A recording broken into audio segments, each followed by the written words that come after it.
Hello viewers, welcome to Deeps Mathematics 23. So in the video la GS la நம்ம வந்து free test batch வந்து start பண்றதா சொல்லியிருந்தோம் இல்லைங்களா. So day 1 கான free test தான் நம்ம பார்க்க போறோம். ஓகேங்களா. ஸோ நீங்களும் நம்மளோட ஃப்ரீ டெஸ்ட் பேட்சில் ஜாயின் பண்ணணும்னு விருப்பப்பட்டீங்க அப்படின்னா டிஸ்கிரிப்ஷனில் இருக்கக்கூடிய நம்பர் எடுத்துக்கோங்க. ஸோ டெக்ஸ்ட் பண்ணி டீட்டெயில்ஸ் கேட்டு நீங்களும் ஜாயின் பண்ணிக்கலாம். ஓகேங்களா.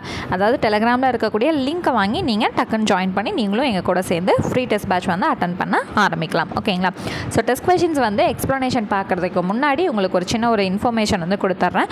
ஸோ நம்மளோட சேனலில் வந்து பார்த்திங்கன்னா மெட்டீரியல்ஸ்க்கான மெகா ஆஃபர் வந்து போயிட்டுருக்குங்க. ஸோ தமிழ், மேக்ஸ், GS இது எல்லாமே கம்ப்ளீட்டாக ஹேண்ட் ரிட்டன் சிலபஸ் வைஸில் உங்களுக்கு 6th-லேருந்து 12th வரைக்கும் கவர் ஆகிருக்குங்க. தமிழ் வந்து 6th-லேருந்து 12th பழைய சமச்சீர் சிறப்பு தமிழ் வரைக்குமே நம்மக்கிட்ட வந்து கவர் ஆகிருக்கும். மேக்ஸ் வந்து 6th-லேருந்து 10th வரைக்கும் கம்ப்ளீட்டாக சிலபஸ் வைஸ் 1500க்கும் மேற்பட்ட சம்ஸ் வந்து உங்களுக்கு கிடச்சிடும். GSல பாடம் வாரியாக 6லேருந்து 12ஆம் வகுப்பு வரைக்கும் உங்களுக்கு சிலபஸ் வைஸ் வந்து உங்களுக்கு ஹேண்ட் ரிட்டன் வந்து கவர் ஆகி வந்துடும். ஓகேங்களா. ஸோ கம்ப்ளீட்டாக நீங்கள் இந்த மெட்டீரியல்ஸ் மட்டுமே நீங்கள் ஃபாலோ பண்ணினாலே தாராளமாக 170+ வந்து உங்களால் ஸ்கோர் பண்ண முடியும். ஸோ அதுக்கான மெகா ஆஃபர் இப்போ நம்ம சேனலில் வந்து போயிட்டுருக்கு. ஸோ குயிக்காக வேணுங்கிறவங்க இந்த ஆஃபரை யூஸ் பண்ணிக்கோங்க. சரிங்க. ஸோ இன்றைக்கி மொத்தமாக வந்து பார்த்திங்கன்னா ஒரு 30 கொஷின் வந்து நம்ம டெஸ்ட் அட்டன் பண்ண போகிறோம். ஓகேங்களா. ஸோ இந்த 30 கொஷினில் ஒரு கொஷின் நீங்கள் தப்பானா கூட மறுபடியும் கம்ப்ளீட்டாக நீங்கள் ரிவிஷன் பண்ணி முடிச்சதுக்கப்புறம் தான் அடுத்த போர்ஷன் வந்து நீங்கள் படிக்க ஆரம்பிக்கணும். ஓகேங்களா. ஸோ அது மட்டும் இல்லாமல் இந்த 30 கொஷின்ஸ்க்கு நீங்கள் எவ்வளோ ஸ்கோர் பண்ணுறீங்க அப்படிங்கிற விஷயத்தை நீங்கள் கமெண்ட்டில் தெரியப்படுத்தணும். ஓகேங்களா. சரிங்க. ஃபர்ஸ்ட் கொஷின் வந்து பாருங்கள். கீழ்கண்ட கூற்றுகளில் சரியானது எது? மொத்தமாக ABCDன்னு சொல்லிட்டு 4 ஸ்டேட்மெண்ட் இருக்குது. இந்த 4 ஸ்டேட்மெண்ட்டில் எது சரி அப்படிங்கிறத நம்ம இப்போ சொல்ல போகிறோம். சரி, ஃபஸ்ட்டு ஸ்டேட்மெண்ட் பாருங்கள். இந்தியா என்பது கண்டம் என்று அழைக்கப்படுகிறது. அடுத்து செகண்ட் ஒன் பாருங்கள். ஒரு பகுதியின் பொருளாதார நடவடிக்கைகள் அதன் நிலவியல் மற்றும் காலநிலை கூறுகள் தான் தீர்மானிக்கின்றன. அடுத்தது இந்தியா ஒரு மதச்சார்பற்ற நாடு. அடுத்து பாருங்கள். சமூகத்தின் அடிப்படை அழகு குடும்பம். சரி, இப்போ இதில் எல்லாருமே என்ன பண்ணியிருப்பீங்கன்னா ஆப்ஷன் டி அனைத்தும் சரி அப்படின்னு தான் ஃபஸ்ட் வந்து யோசிச்சிருப்பீங்க. ஆனால் ஆன்சர் வந்து இதுக்கு என்னது? ஆப்ஷன் ஏல இருக்கக்கூடிய BCD இது 3 தான் நமக்கு சரியானது. எப்படி மேம் அப்படின்னு கேட்டிங்கன்னா நிறைய பேர் ஒரு சின்ன விஷயத்தை கவனிக்காமல் விட்டுருப்பீங்க. இந்தியாங்கிறது என்னன்னு நம்ம அழைக்கிறோம்? துணை கண்டம் அப்படின்னு தான் அழைக்கிறோம். ஆனால் இங்கே என்ன கொடுத்துருக்கோம்? வெறும் கண்டம்னு கொடுத்துருக்கோம். நம்மளோட நாடு என்ன தனியான ஒரு கண்டமா? கிடையாது இல்லைங்களா. ஒரு துணை கண்டம். கண்டத்தில் இருக்கக்கூடிய அனைத்து கூறுகளுமே நம்மளோட நாட்டில் காணப்படுறனால நம்ம நாட்டை என்னன்னு சொல்கிறோம்? துணை கண்டம் அப்படின்னு சொல்கிறோம். சரிங்களா. ஸோ அந்த ஒரு துணை அப்படிங்கிற ஒரு வார்த்தை மிஸ் ஆனனால இங்கே அர்த்தமே மாறி போயிடுது. அதனால ஆப்ஷன் ஏ வந்து தவறானது. இப்போ பி வந்து பாருங்கள். ஒரு பகுதியோட பொருளாதார நடவடிக்கைகளை வந்து கணக்கிடணும்னா அதோட நிலவியல் மற்றும் காலநிலை கூறுகள் தான் வந்து தீர்மானிக்குது இல்லையா. அப்போ இது வந்து சரியானது. அடுத்து வந்து இந்தியா வந்து மதச்சார்பற்ற நாடு தான் சரியானது. சமூகத்தோட அடிப்படை அழகு எதை கொண்டு நம்ம கணக்கிடுறோன்னா குடும்பங்களை கொண்டு தான். ஓகேங்களா. அப்போது ஏ மட்டும் தவறு, BCD வந்து சரியானது. சரிங்களா. அவ்வளோதான். அடுத்து செகண்ட் கொஸ்டின் வந்து பாருங்கள். தவறான கூற்று எது? மொத்தமாக 4 கூற்று இருக்குது. இந்த 4 கூற்றில் தவறான கூற்று எதுன்றதை நம்ம கண்டுபிடிக்க போகிறோம். சரிங்களா. சரி, ஃபஸ்ட்டு வந்து பாருங்கள். அதிக மழை பொழியும் பகுதி ஜெய்சால்மர். அடுத்தது ஜெய்சால்மர் ராஜஸ்தான் மாநிலத்தில் உள்ளது. அடுத்து குறைவாக மழை பொழியும் பகுதி மேகாலயா. அடுத்தது மேகாலயாவில் உள்ள மவுண்ட் சிண்ட்ரோம் பகுதியில் அதிக மழை பொழியும் பகுதி. என்னங்க இது மாற்றி மாற்றி கொடுத்துருக்கீங்க, என்னங்க இப்படி குழப்பறீங்களேங்க அப்படின்னு இருக்கோம் இல்லைங்களா. ஒரு கூற்றாக ஆராய்ந்து பார்க்கணும். சரிங்களா. சரி, இப்போ ஃபர்ஸ்ட் ஒன் வந்து பாருங்கள். அதிகமாக மழை பொழியக்கூடிய பகுதி எது? மவுண்ட் சிண்ட்ரோம் இல்லைங்களா. ஆனால் இங்கே என்ன கொடுத்துருக்கோம்? ஜெய்சால்மர்னு கொடுத்துருக்கோம். அப்போ இந்த கூற்று என்ன ஆயிடுச்சு? தவறு. சரி, இப்போ இந்த ஜெய்சால்மருங்கிறது எந்த மாநிலத்தில் இருக்குது? ராஜஸ்தான் மாநிலத்தில் தான் இருக்குது. ஆனால் ஃபஸ்ட்டு கூற்றை வந்து நீங்கள் கம்பேர் பண்ணி அதிகமாக மழை பொழியும்லாம் சொல்லியிருக்காங்க. அப்போ இது தவறா அப்படின்லாம் நீங்கள் யோசிக்கக்கூடாது. செகண்ட் கூற்று என்ன? ஜெய்சால்மர் இந்த மாநிலத்தில் இருக்குது, இந்த மாநிலத்தில் தானே இருக்குது. அப்போ கூற்று 2 சரி. சரி, கூற்று 3 என்னது? குறைவாக மழை பொழியும் பகுதி மேகாலயான் இருக்குது. ஆனால் குறைவாக மழை பொழியும் பகுதி என்னது? ஜெய்சால்மர் இல்லையா. அப்போ தவறாக வந்து இருக்குது. அப்போ கூற்று 3 வந்து தப்பு. ஆக்சுவலாக ராஜஸ்தான் தான் வந்திருக்கணும். ஆனால் இங்கே மேகாலயான் வந்திருக்கனால இந்த இடம் தப்பு. அடுத்து கூற்று 4 வந்து பாருங்களேன். மேகாலயாவில் உள்ள மவுண்ட் சிண்ட்ரோம் பகுதியில் அதிக மழை பொழியும் பகுதி. ஆமாம், கரெக்டு தான் இல்லைங்களா. சரி, அப்போ கூற்று 4 சரி. நம்மக்கிட்ட என்ன கேட்டாங்க? எது தப்புன்னு கேட்டிருக்காங்க. அப்போ கூற்று 1, 3 தான் நமக்கு தவறானதாக இருக்குது. அப்போ ஆப்ஷன் ஏல கூற்று 1, 3 தவறு. அவ்வளோதான். ஓகேங்களா. ஸோ கொடுத்த பாயிண்ட் எல்லாமே எப்படின்னா ஃபஸ்ட் வந்து உங்களை குழப்பற மாதிரி கொடுத்துட்டு கடைசி பாயிண்ட்டை மட்டும் என்ன பண்ணியிருக்கோம்? கரெக்டாக கொடுத்துருக்கோம். ஓகேங்களா. ஸோ அப்போ சரியாகவே படிச்சதுனால ஒரு நிமிஷம் ஜர்க்காகிரமாக இருக்கும் இல்லைங்களா. அவ்வளோதான். அடுத்தது இந்திய அரசியலமைப்பு சட்டத்தின் டேஸ் அட்டவணையின்படி டேஸ் மொழிகள் அலுவலக மொழிகளாக அங்கீகரிக்கப்பட்டுள்ளது. சரிங்க. மொழிகளோட அட்டவணை வந்து என்னதுங்க, 8வது அட்டவணை. சரி, அப்படி பார்க்கும்போதே இந்த 7ங்கிறதையும் இந்த 9ங்கிறதையும் நம்ம ஈஸியாக நெக்லெக்ட் பண்ணிடலாம். ஒன்றும் ஆப்ஷன் பியாக இருக்கும், இல்லாட்டி ஆப்ஷன் சியாக இருக்கும் இல்லைங்களா. 8வது அட்டவணையின் அடிப்படையில் எத்தனை அலுவலக மொழிகள் இருந்துச்சு, 22 அலுவலக மொழிகள் வந்து இருந்திருக்கு. அப்போ ஆப்ஷன் சி தான் நமக்கு சரியானது. ஓகேங்களா. சரி, அடுத்தது 4வது கேள்வி. இதில் சரியானது எது? சரி, இந்தியாவில் தற்போது 11 செம்மொழிகள். முதல் செம்மொழியாக சமஸ்கிருதம் அங்கீகரிக்கப்பட்டது. தமிழ் 2004ஆம் ஆண்டு செம்மொழியாக அறிவிக்கப்பட்டது. 2016ஆம் வருடம் வரை 7 செம்மொழிகள் இருந்தன. சரிங்க, இப்போ இதில் சரியானது எதுன்னு தானே கேட்டிருக்காங்க. இப்போது அட் ப்ரெசென்ட்டில் நமக்கு மொத்தமாக எத்தனை செம்மொழிகள் இருக்குன்னா 11 செம்மொழிகள் வந்து இருக்குது. சரிங்களா. கடைசியாக வந்து 2024 நிறைய செம்மொழிகள் வந்து அறிவிக்கப்பட்டிருக்கு. அது என்னென்னங்கிறத நம்மளோட கிளாஸில் வந்து நம்ம மென்ஷன் பண்ணியிருக்கோம், மார்க் பண்ணி வச்சுக்கோங்க. இது ரொம்ப இம்பார்ட்டண்ட்டான கரண்ட் அஃபேர்ஸில் வந்து நமக்கு வரக்கூடிய விஷயம். சரிங்களா. இப்போது எத்தனை செம்மொழிகள் இருக்குது, 11 செம்மொழிகள் வந்து நம்ம இந்தியாவில் வந்து இருக்குது. முதல் செம்மொழியாக சமஸ்கிருதம் அங்கீகரிக்கப்பட்டது. ஸோ ஃபஸ்ட்டு செம்மொழி என்னதுங்க, தமிழ் தான் இல்லையா. அப்போ சமஸ்கிருதம்ங்கிறது இங்கே தவறானது. சரிங்களா.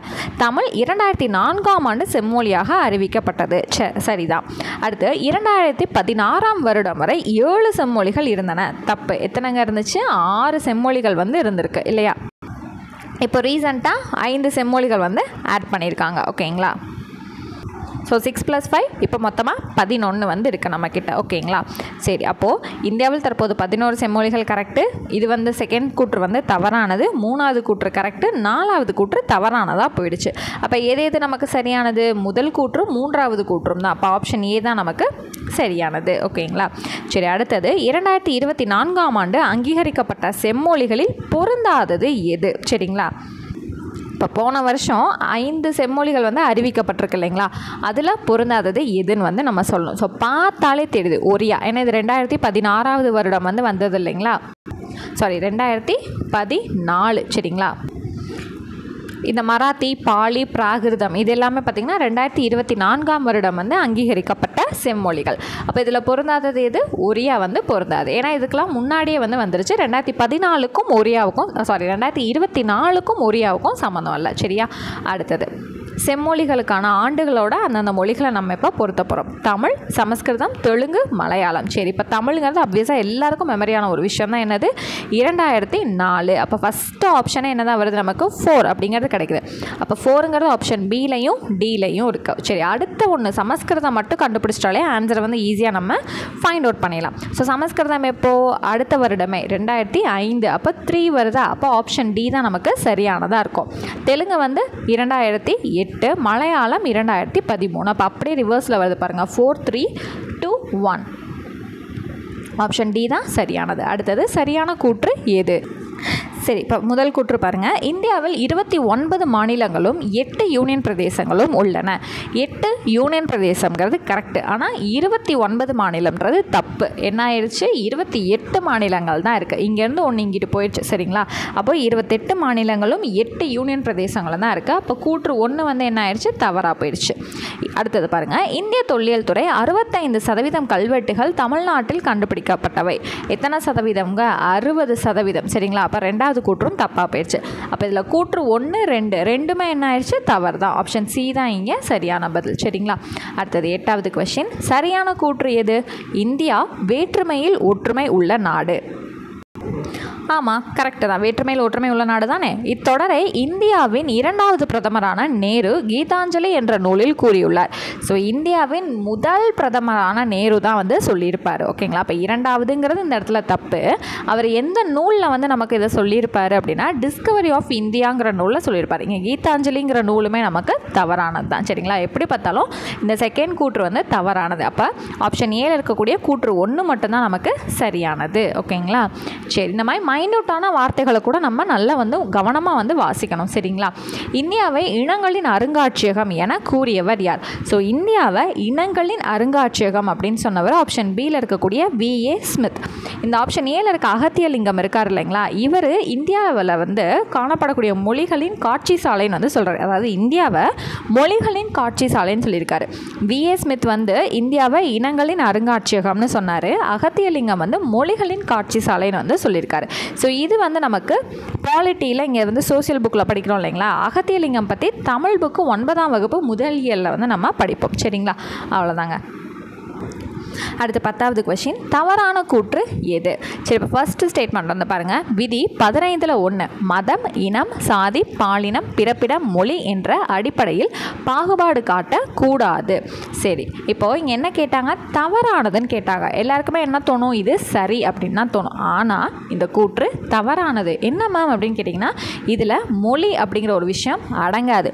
எதில் பாகுபாடு காட்டக்கூடாதுன்னா மதம், இனம், சாதி, பாலினம், பிறப்பிடம் இது எதுலேயுமே பாகுபாடு காட்டக்கூடாது. ஆனால் மொழியின் அடிப்படையில் பாகுபாடு காட்டலாம். ஓகேங்களா, ஏன்னா அதில் மொழிங்கிறது வந்து இடம் பெற்றிருக்காது. ஓகேவா, அந்த சட்டப்பிரிவில் மொழிங்கிற வார்த்தையே வந்து இடம் பெற்றிருக்காது. நம்ம இங்கே மொழியும் சேர்த்து கொடுத்துருக்கோம். அதனால் இந்த கூற்று என்ன ஆயிடுச்சு? தவறாயிடுச்சு. அப்போ மொழியோட அடிப்படையில் பாகுபாடு காட்டலாம். அடுத்தது 2வது கூற்று, பாபா சாஹேப் என பிரபலமாக அழைக்கப்படுபவர் B.R. அம்பேத்கர். Okay, correct. அடுத்து, அம்பேத்கர் பிரிட்டிஷ் இந்தியாவின் முதல் சட்ட அமைச்சர் ஆவார். அவர் முதல் சட்ட அமைச்சர் தானே? கரெக்ட் அப்படின்ட்டு டக்குன்னு பாஸ் பண்ணியிருப்பீங்க. ஆனால் பிரிட்டிஷ் இந்தியாவோட முதல் சட்ட அமைச்சர் அவர் கிடையாது. விடுதலை இந்தியாவின் முதல் சட்ட அமைச்சர். அப்போ இது என்ன ஆயிடுச்சு? தவறு. அடுத்தது, அம்பேத்கருக்கு பத்மஸ்ரீ விருது 1990 வழங்கப்பட்டது. விருது வழங்கப்பட்டது என்னமோ 1990 தான். ஆனால் அது பத்மஸ்ரீ விருது கிடையாது, பாரத ரத்னா விருது. அப்போ இதுவுமே என்ன ஆயிடுச்சு? தவறானது. சரி, அப்போ இதில் என்ன கேட்டிருக்காங்க? தவறான கூற்றுகள் தானே கேட்டிருக்காங்க. அப்போ ஃபஸ்ட்டுக்கு தப்பு, 3ர்டும் தப்பு, 4த்தும் தப்பு. செகண்ட் ஒன் மட்டும்தான் சரியாக இருந்துச்சு இல்லைங்களா? அப்போ ஆப்ஷன் பியில் இருக்கக்கூடிய 1, 3, 4 வந்து தவறு. சரியா? அடுத்தது 11வது கேள்வி, சட்டத்திற்கு முன் அனைவரும் சமம் என கூறும் சட்டப்பிரிவு எது? ஸோ சட்டத்துக்கு முன்னாடி எல்லாருமே சமம்ங்க அப்படின்னு சொல்லக்கூடியது வந்து சட்டப்பிரிவு 14, அதாவது விதி 14. ஓகேங்களா? ஸோ விதி 17 என்ன சொல்லும்? தீண்டாமை ஒழிக்கப்பட்டது அப்படிங்கிறத பற்றி நமக்கு சொல்லும். சரி, அடுத்தது, இந்திய அரசியலமைப்பின் தந்தை. இது வந்து நமக்கு ரொம்ப ரொம்ப ரொம்ப ரொம்ப முக்கியமான கொஸ்டின். ஓகேங்களா? ஸோ இந்திய அரசியலமைப்பின் தந்தை யார்? அம்பேத்கர். இது எல்லாருக்குமே தெரிஞ்ச விஷயம் தான். தெரியலனா எப்படியாவது நீங்கள் மனப்பாடம் பண்ணி தான் ஆகணும். ஓகேங்களா? ஸோ இது தெரியாமல் பாலிட்டிங்கிற ஒரு விஷயம் நீங்கள் படிக்கவே முடியாது. ஓகேங்களா? இது ரொம்ப இம்பார்ட்டண்ட்டான கொஸ்டின். அடுத்தது 13வது கேள்வி, கீழ்கண்டவற்றில் சரியான கூற்று எதுன்னு கேட்டிருக்கோமா? சரி, ஃபர்ஸ்ட் ஒன் வந்து பாருங்கள். இந்தியாவின் 14வது குடியரசுத் தலைவர் அப்துல் கலாம். அப்துல் கலாம் குடியரசுத் தலைவர் தான். ஆனால் எத்தனாவது குடியரசுத் தலைவர்? 11வது குடியரசுத் தலைவர். அப்போ கூற்று 1 என்ன ஆயிடுச்சு? தவறாக போயிடுச்சு. சரி, அடுத்தது பாருங்கள். அப்துல் கலாம் மக்களின் குடியரசுத் தலைவர் என அழைக்கப்பட்டவர். ஆமாம், கரெக்ட் இல்லைங்களா? ஸோ அப்துல் கலாமை தான் என்ன சொல்லியிருக்கோம்? நம்ம மக்களின் குடியரசுத் தலைவர்னே நம்ம வந்து அழைத்திருக்கோம். அடுத்தது, இவருக்கு பாரத ரத்னா விருது 1990 வழங்கப்பட்டது. ஸோ இவருக்கு வந்து கொடுத்தது வந்து பாரத ரத்னா விருது தான். ஆனால் எந்த வருஷம் கொடுத்தாங்க? 1997 வந்து கொடுத்தாங்க. அப்போ இது தவறானது. அடுத்தது, இவர் இந்தியாவின் சாகச மனிதர் என அழைக்கப்பட்டார். தப்பு. என்ன அழைக்கப்பட்டாங்க? இவர் இந்தியாவின் ஏவுகணை மனிதர் அப்படின்னு வந்து அழைக்கப்பட்டார். சரிங்களா? இந்த மாதிரி ரொம்ப மைனூட்டான இடங்கள்ல தான் நம்ம டக்குன்னு வந்து அதை ரீகால் பண்ணி யோசிக்காமல் கரெக்டுங்க அப்படின்ட்டு போட்டு போயிடுவோம் இல்லைங்களா? சரி, இப்போ இதில் சரியான கூற்று எதுன்னு தான் கேட்டிருந்தாங்க இல்லைங்களா? அப்போ 2வது கூற்று மட்டும்தான் சரியானதாக நமக்கு அமைந்திருக்கு. அப்போ எங்கே வரும்? ஆப்ஷன் பி தான் நமக்கு சரியானது. ஓகேவா? அடுத்து 14வது கேள்வி, இந்த கூற்று கூறியவர் யார்? இங்கே வந்து மொத்தமாக 2 கூற்று கொடுத்துருக்காங்க. இந்த 2 கூற்றுக்கும் உரிமையாளர் யார் அப்படிங்கிறத நம்ம கண்டுபிடிக்க போகிறோம். ஸோ இந்த மாதிரியுமே நமக்கு கொஸ்டின்ஸ் வந்து நிறையவே கேட்பாங்க. ஸோ இப்படியுமே நம்ம ப்ராக்டிஸ் பண்ணி வச்சுக்கணும். ஓகேங்களா? சரி, இப்போது இந்தியாவின் முதல் கிராண்ட் மாஸ்டர் இவர். அடுத்தது, ராஜீவ்காந்தி கேல் ரத்னா விருதை பெற்ற முதல் நபர் இவர். ஸோ பார்க்கும்போதே தெரியுது எது விளையாட்டு சம்மந்தப்பட்டதுங்கிறது நமக்கு நல்லாவே தெரியுது. அது இங்கே இருக்கிறது எல்லாமே செஸ்ஸில் பார்ட்டிசிபேட் பண்ணுறவங்களாக தான் இருக்காங்க. சரி, இப்போ பாருங்கள், ஆப்ஷன் பி விஸ்வநாதன் ஆனந்த் தான் வந்து இந்த கூற்றுகளுக்கு உரியவர். ஓகேங்களா? அடுத்தது, தமிழ்நாட்டில் டாஸ் மாவட்டத்தில் மயில்களுக்கான சரணாலயம் உள்ளது. சரி, இங்கே பார்க்கும்போது உங்களுக்கு ஆப்ஷன்ஸே கண்டிப்பாக வந்து என்ன ஆகும்? விராலிமலை அப்படிங்கிறதான் உங்களுக்கு தோணும். ஆனால் நம்ம கேட்டிருக்கிறது என்னது? மாவட்டம். ஓகேங்களா? புதுக்கோட்டை மாவட்டத்தில் இருக்கக்கூடிய விராலிமலை. அப்போ டப்புன்னு வந்து நம்ம என்ன பண்ணக்கூடாது? தவறான ஆன்சரை பிக் பண்ணக்கூடாது. அப்போ புதுக்கோட்டைனா இங்கே புதுக்கோட்டைங்கிறதே இல்லையேங்க அப்படின்னா இங்கே பாருங்கள், புதுவை. தமிழில் மருவு பெயர்கள் படிக்கிறோம் இல்லைங்களா? அப்போ புதுகை அப்படிங்கிறதான் என்னது? புதுக்கோட்டை. ஓகேங்களா? இந்த புதுவைங்கிறது வந்து புதுச்சேரி. சரியா? புதுகைங்கிறது புதுக்கோட்டை. ஸோ இந்த மாவட்டத்தில் இருக்கக்கூடியது தான் விராலிமலை. கேள்வியில் வந்து மாவட்டம் தான் நம்ம வந்து கேட்டிருக்கோம். சரியா? அடுத்தது 16வது கேள்வி, தவறான கூற்று எது? சரி, 4 கூற்று இருக்குங்களா? இயற்கை தேசிய சின்னமான ஆலமரம் பெருமையின் சின்னமாக கருதப்படுகிறது. ஆமாம், கரெக்டு தான். அடுத்து தமிழகத்தின் மாநில மரம் ஆலமரம். தப்பு. தமிழகத்தோட ஆலமரம் பனைமரம். சரிங்களா? என்ன மரம்? பனைமரம். ஆலமரம் வந்து நம்ம இந்திய தேசியத்தோட மரம் தான் வந்து ஆலமரம். அடுத்து தேசிய கொடியின் நீள அகலம் 2:3. எல்லாம் டப்புன்னு வந்து கரெக்டுன்னு போட்டிருப்பீங்க இல்லையா? ஆனால் என்ன ஆகிடும்? தவறாக வந்திருக்கு. நீளம் வந்து 3, அகலம் வந்து 2. அப்படியே மாற்றி கொடுத்துருக்கோமா? அப்போ இது தவறு. 2 தப்பு, 3 தப்பு. அடுத்து அசோக சக்கரம் அறவழியையும் அமைதியையும் வலியுறுத்துகிறது. கரெக்ட். ஓகேங்களா? இதெல்லாம் படிக்கணுமா மேம்னா கண்டிப்பாக நீங்கள் இதெல்லாம் ஞாபகம் வச்சு தான் ஆகணும். சரிங்களா? ஓகே, தவறான கூற்றில் 2, 3 வந்து நமக்கு தவறுன்னு தெரியுது. சரிங்க, ஆன்சர் வந்து எங்கே இருக்குது பாருங்கள். ஆப்ஷன் பியில் இருக்கக்கூடிய 2, 3 தவறு. அடுத்து 17, இந்திய தேசிய கொடியை வடிவமைத்தவர் யார்? ஸோ வடிவமைத்தவர் யார்? பிங்காலி வெங்கையா. சரிங்களா? அவ்வளோதான். அடுத்தது பொறுத்துக. கொடி காத்தவர், தேசிய கீதம், தேசிய பாடல், தேசிய உறுதிமொழி. ஸோ கொடி காத்தவர் வந்து யாருங்க? திருப்பூர் குமரன். சரிங்களா? தேசிய கீதம் எது? தேசிய பாடல் எது? இதில் வந்து தயவு செஞ்சு யாருமே மிஸ்டேக்கே பண்ணிடாதீங்க. நிறைய பேர் கன்ஃபியூஸ் ஆகுதுன்னெலாம் வந்து கேட்குறீங்க. ஓகேங்களா? ஸோ தேசிய கீதம் என்னது? ஜனகணமன. தேசிய பாடல் வந்து வந்தே மாதரம். ஓகேங்களா? ஸோ இப்போ ரெண்டுமே கொடுத்துருக்கனால உங்களால் ஈஸியாக வந்து ஃபைன் பண்ண முடியும். சில பேர் வந்து என்ன பண்ணுறீங்க, எனக்கு ஏதாவது ஒன்று மட்டும் கொடுத்துருந்துருக்கும் போது வந்து நிறையா கன்ஃபியூஷன் ஆகிற மாதிரி இருக்குன்னுலாம் வந்து கேட்குறீங்க. ஓகேங்களா? சரி, இப்போ தேசிய உறுதிமொழியை எழுதினவர் வந்து யாருன்னா தெலுங்குல பிதிமாரி வெங்கட சுப்பாராவுங்கிறவரை எழுதியிருக்காரு. அப்போ அப்படியே ரிவர்ஸில் போகுதா? DCBA. அப்போ DCBA ஆப்ஷன் ஏல வந்து நமக்கு இடம் பெற்றிருக்கு. ஓகேவா? சரி, அடுத்தது 19வது கொஸ்டின். பொறுத்துக. இந்திய அரசால் ஏற்றுக்கொள்ளப்பட்ட நாள். தேசிய லட்சினை, தேசிய கீதம், இந்திய நாணயம், தேசிய நாட்காட்டி. சரிங்க. ஸோ ஃபர்ஸ்ட் ஒன் வந்து எங்கே வருது அப்படின்னு பார்த்தீங்கன்னா ஆப்ஷன் 3. ஜனவரி 26, 1950 தான் வந்து தேசிய லட்சினை வந்து ஏற்றுக்கொள்ளப்பட்டுச்சு. தேசிய கீதம் எப்போ ஏற்றுக்கிட்டாங்க அப்படின்னு வந்து பார்த்தீங்கன்னா ஜனவரி 24, 1950. அடுத்த அதாவது இந்திய நாணயம் 2010. அடுத்தது தேசிய நாட்காட்டி மார்ச் 22, 1957. அப்போ என்ன வருது? 3214. 3214ங்கிறது நம்மளோட ஆப்ஷன் சியில் வந்து இருக்குது. அவ்வளோதான். ஓகேங்களா?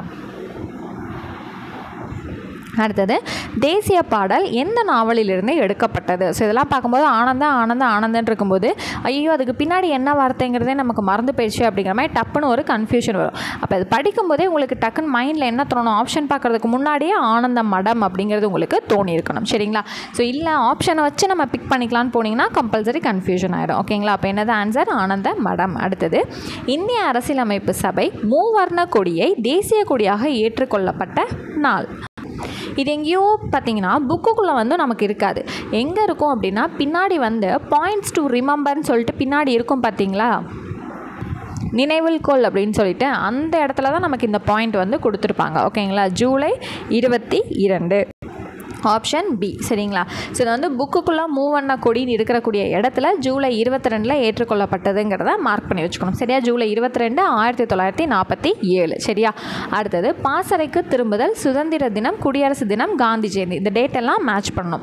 பாசறைக்கு திரும்புதல்ங்கிறது என்னன்னு பார்த்தீங்கன்னா குடியரசு தினத்தில் இருந்து 3வது நாள். அப்போ ஜனவரி 26 குடியரசு தினம் நமக்கு தெரியும். அதுலேருந்து 3வது நாள்னா ஜனவரி 29. சரியா? அடுத்தது சுதந்திர தினம் ஆகஸ்ட் 15, குடியரசு தினம் ஜனவரி 26, காந்தி ஜெயந்தி அக்டோபர் 2. அப்படியே ரிவர்ஸில் போகுது. அப்போ 4321ங்கிற ஆப்ஷன் ஏ தான் நமக்கு சரியானது.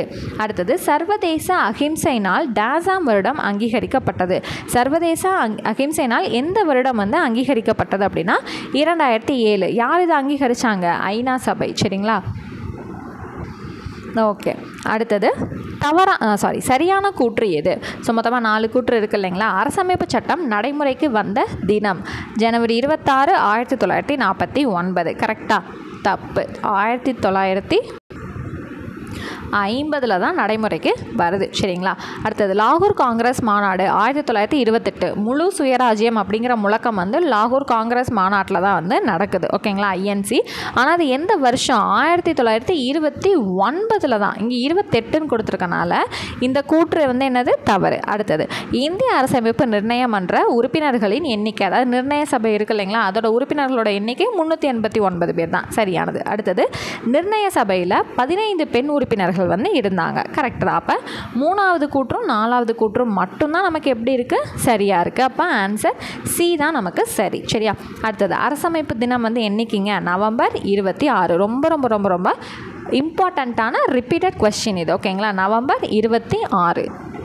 ஏன்னா அரசமைப்பு சட்டத்தை அன்றைக்கி தான் வந்து என்ன பண்ணுறாங்க, முடிக்கிறாங்க இல்லைங்களா? அரசியல் நிர்ணய சபை அதை வந்து ஏற்றுக்கிட்டாங்க. ஓகே, இதுக்கு மேலே எதுவும் வேணாம், இன்றைக்கி ஃபைனலைஸ் பண்ணிக்கலாம் அப்படின்னு சொல்லிட்டு ஏற்றுக்கிறாங்க. நவம்பர் 26, 1949 வந்து ஏற்றுக்கிறாங்க. அந்த ஏற்றுக்கிட்டனால தான் நம்ம என்னன்னு சொல்கிறோம், கான்ஸ்டிடியூஷன் டே, அரசமைப்பு தினம்னு வந்து நம்ம சொல்கிறோம். இது நடைமுறைக்கு வந்தது தான் ஜனவரி 26, 1950. சரிங்களா? ஏற்றுக்கொள்ளப்பட்ட நாள் வந்து அரசமைப்பு தினம், நடைமுறைக்கு வந்தது தான் குடியரசு தினம்னு வந்து நம்ம சொல்கிறோம். அடுத்தது சரியான கூற்றை தேர்க. ஃபர்ஸ்ட் ஒன் பாருங்கள். அரசமைப்பு நிர்ணய சபை 1946ஆம் ஆண்டு உருவாக்கப்பட்டது. ஆமாம், இப்போ அந்த அரசமைப்பு நிர்ணய சபையை தான் வந்து ஏற்றுக்கிட்டாங்கன்னு சொல்கிறோம் இல்லைங்களா? அதாவது நம்மளோட கான்ஸ்டியூஷன் புக்கை ஏற்றுக்கிட்டாங்கன்னு சொல்கிறோம். அந்த சபையவே எப்போ வந்து தோற்றுவிக்கிறாங்கன்னா 1946 தான். அப்போ இது சரிதான். அடுத்தது வரைவு குழுவில் 7 உறுப்பினர்கள் வந்து இருந்தாங்க. அதாவது தலைவர் உட்பட, அம்பேத்கர் தான் தலைவர், அவருக்கு கீழே 6 பேர் இருக்காங்க. அப்போ 6+1 மொத்தமாக சேர்த்து தான் எத்தனை, 7 உறுப்பினர்கள் வந்து சொல்கிறோம். ஓகேங்களா? அப்போ அது சரிதான். அடுத்தது அரசமைப்பு சட்டம் 2 ஆண்டுகள் 11 மாதங்கள் 18 நாட்கள் வந்து எடுத்துக்குது. சரிங்களா? அப்போ இது சரியானது தான். இது ரிப்பீட்டட் ப்ரீவியஸ் கொஸ்டின், நல்லா தெளிவாக படித்து வச்சுக்கோங்க. அடுத்தது அரசமைப்பு சட்டம் உருவாக்க 64 லட்சம் செலவானது. 60 நாடுகளுக்கு போய் இவ்வளோ டைம் எடுத்து 64 லட்சம் செலவு பண்ணி அதை உருவாக்குறாங்க. ஓகேங்களா? இது சரியானது தான். அப்போ ஆப்ஷன் டியில் இருக்கக்கூடிய அனைத்தும் சரி. ஓகேவா? அடுத்தது இந்திய குடிமக்களின் வாக்குரிமைக்கான வயது. ஸோ ஓட்டு போடுறதுக்கு எவ்வளோ வயதுங்க நமக்கு தேவை? 18 வயது பூர்த்தி ஆயிருக்கணும். அப்போ ஆப்ஷன் பி தான் நமக்கு சரியானது. அடுத்தது 28வது கேள்வி. அரசியல் நிர்ணய சபையின் தலைவர் யார்? இவ்வளோ நேரமாக அரசியல் நிர்ணய சபையெல்லாம் பார்த்தோம். அதோட தலைவர் யார்? ராஜேந்திர பிரசாத். ஓகேங்களா? தற்காலிகமாக தலைவர் இருந்தாங்க, அதுக்கப்புறம் அவர் இறந்துட்டாங்க, அதுக்கப்புறம் இவர் தான் வந்தாருங்கிறது எல்லாமே டீட்டெயில்டாக 10th வந்து நம்ம படிப்போம். ஸோ அரசியல் நிர்ணய சபை தோற்றுவிச்சப்போ அதுக்கு தற்காலிகமாக ஒரு தலைவர் வந்து இருந்தார். சச்சிதானந்த சின்ஹான்னு சொல்லிட்டு ஒருத்தவர் இருந்தார். அந்த கூட்டம் வந்து நடந்துட்டு இருந்த டைமில் அவர் என்ன பண்ணிடுறாரு, இறந்து போயிடுறாரு. அதுக்கப்புறம் நிரந்தர தலைவராக ராஜேந்திர பிரசாத் வந்து பொறுப்பேற்றுக்கிறாரு. சரிங்களா? ஓகே. அடுத்தது இது அடிப்படை உரிமை அன்று. இது எக்ஸாக்டாக புக் பேக்கில் இருக்கக்கூடியது தான். அடிப்படை உரிமை முதல் என்னென்னா சுதந்திர உரிமை, சமத்துவ உரிமை, கல்வி பெறும் உரிமை. இந்த ஓட்டு உரிமைங்கிறது அடிப்படை உரிமையில் வராது. சரிங்களா? அப்போ ஆப்ஷன் சி வந்து அடிப்படை உரிமை கிடையாது. அடுத்தது முழு சுதந்திர நாளாக, அதாவது பூர்ண ஸ்வராஜ் டே அப்படின்னு சொல்லி செலிப்ரேட் பண்ணப்பட்ட தினம் என்ன அப்படின்னு பார்த்தீங்கன்னா ஜனவரி 26, 1930. ஸோ முன்னாடி ஒரு கொஸ்டின் நம்ம பார்த்தோம் இல்லைங்களா, லாகூரில் வந்து நடந்த காங்கிரஸ் மாநாட்டில் தான் வந்து சுயராஜ்யத்தை பற்றி பேசினாங்க அப்படிங்கிறத நம்ம வந்து பார்த்தோம் இல்லைங்களா. 1929 பூர்ண ஸ்வராஜ் பற்றி பேசுகிறாங்க அப்படிங்கிறத பார்த்தோம். அந்த டேவாக வந்து செலிப்ரேட் பண்ணது ஜனவரி 26, 1930. அடுத்து கொஞ்ச நாள்லேயே தான். ஓகேங்களா? 1930 ஜனவரி 26. ஸோ அப்போ ஆரம்பித்த ஒரு விஷயம் தான் இப்போ நம்ம குடியரசு தினமாகவும் கொண்டாடுறதுக்கு அந்த ஜனவரி 26 வழிவகை வந்து செஞ்சுருக்கு அப்படிங்கிறது ஒரு கருத்து. சரிங்களா? ஓகேங்க. ஸோ இந்த 30 கொஸ்டினுக்கு நீங்கள் எவ்வளோ மார்க் ஸ்கோர் பண்ணியிருக்கீங்கிறத கண்டிப்பாக வந்து கமெண்ட் செக்ஷனில் தெரியப்படுத்துங்க. ஸோ இல்லை டஃப்பாக இருந்துச்சா இல்லை எப்படி இருந்துச்சு, எல்லா விஷயத்தையுமே கண்டிப்பாக தெரியப்படுத்துங்க. ஓகேங்களா? ஸோ நெக்ஸ்ட் டெஸ்ட்லாம் என்ன அப்படிங்கிறத நம்ம பேட்சில் வந்து அப்டேட் பண்ணிடுவோம். ஸோ நெக்ஸ்ட் கிளாஸில் மீட் பண்ணுறேன். தேங்க்யூ.